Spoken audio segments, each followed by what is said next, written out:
Mr. Negative sent me over some of their silver screen negative 35mm cinema film.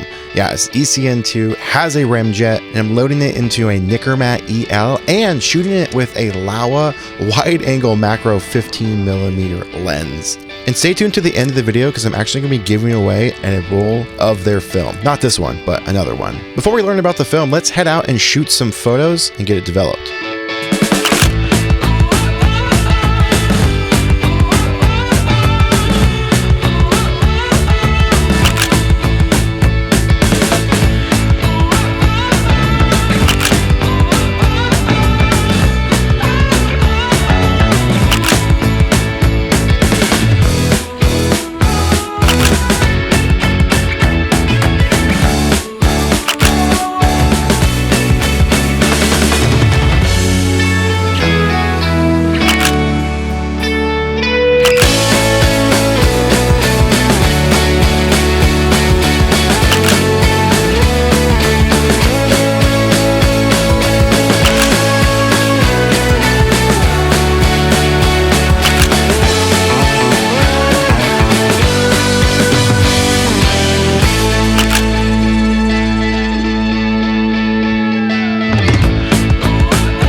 Since I don't develop film myself, I headed over to Citizens Photo in Portland, Oregon to have them do it. But I struck out. They actually don't develop ECN2 film. So I headed over to Blue Moon Camera, and $40 later, I got my photos. So let's talk about Mr. Negative themselves. What do they do? What do they offer? Are they manufacturing new film in 2024? Well, kind of. So I was sent the silver screen negative as well as the daylight robbery film, which in a minute I'm going to talk about how you can get your hands on this for free. They sent me an email kind of laying out what the film is. With the daylight robbery, they are pretty transparent and let me know that this is Vision 3 250D with the remjet removed, and an additional chemical process was applied to the film to add its own look. Now, with the silver screen negative, they don't say anything what it is. What was in the email about that film, it's their own branded daylight balance cinema film. It is their #1 bestseller. Their goal with the Backcountry and silver screen negative is to normalize ECN2 process,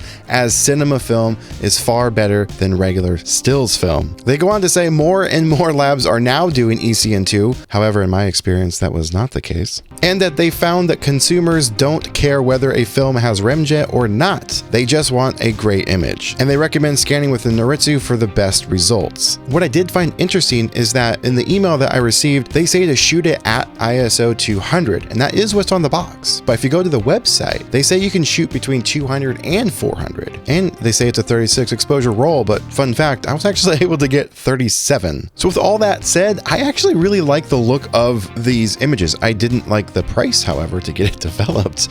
That was unfortunate.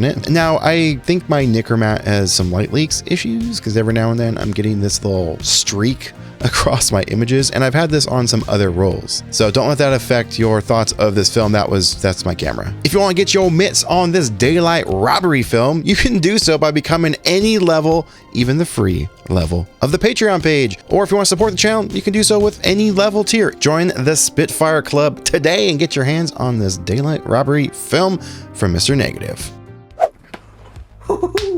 Welcome into reading your comments from the previous video. And that video just so happens to be the Instax Mini 70 review. Yeah, it's an older camera. It came out like a long time ago. If you haven't seen that video yet, there's a link in the description below to go check it out. Without further ado, let's read some comments from that video. First one up is actually a question I've gotten a lot recently, especially on that video. And that is, I hope the Instax Mini 90 is coming soon. I'm waiting for your review to buy that. Or the 90. Well, the 90 was brought up a bunch too, but the Instax Mini 99, yes.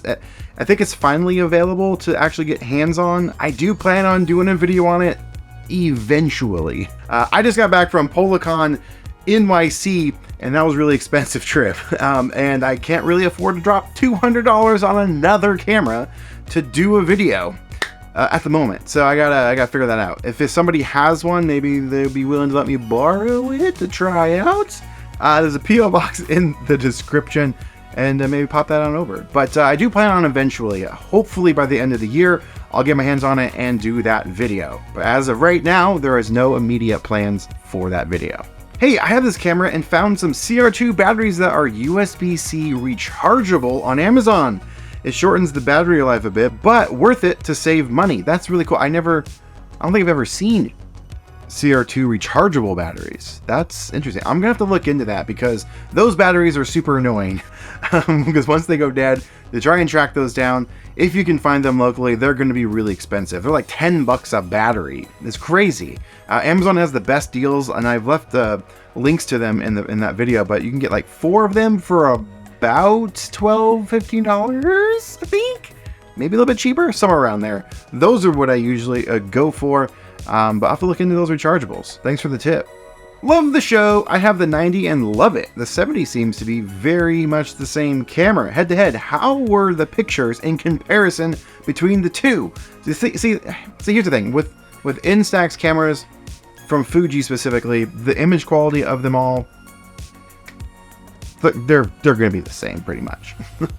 What it comes down to is design and features. So as far as like image quality between the two, they're going to be the same. The 90 is great because it has a rechargeable, removable battery, which is really nice, and it has a lot of cool features. So this really comes down to your preference and maybe price, because the 90 is pretty expensive. The 70s you can pick up for like 50 bucks. Why is your everyday carry the SX70 and not the SLR680? Good question. The 680 is a great camera, but once I've got an SX70 that was converted to shoot 600, I really haven't used my 680 that much. In fact, it's technically broken right now. It's a long story. That camera's cursed. It's gone to chromatic parts a couple of times for repair. It's the whole thing. Maybe I'll do a video on it in the future. The reason I like to use my SX70 over the SLR680 is because it's smaller. Well, shorter, adds a little bit more compact than the 680. Plus, I have mine heavily modified, and I can shoot manual control and a bunch of other things. Technically, I can still do that with my 680. The SX70 is a little bit smaller and more manageable. Plus, I have the mid flash bar too, so I can just put that on and have a flash anytime I want. The 680 used to be the most coveted best camera to snatch up and get because it has flash built in and shoots 600 natively, SLR, all that great stuff. But nowadays there's so many people out there modifying or making cool accessories for the SX70s that kind of make the 680s obsolete. And so that's just why I prefer the SX70 over the 680.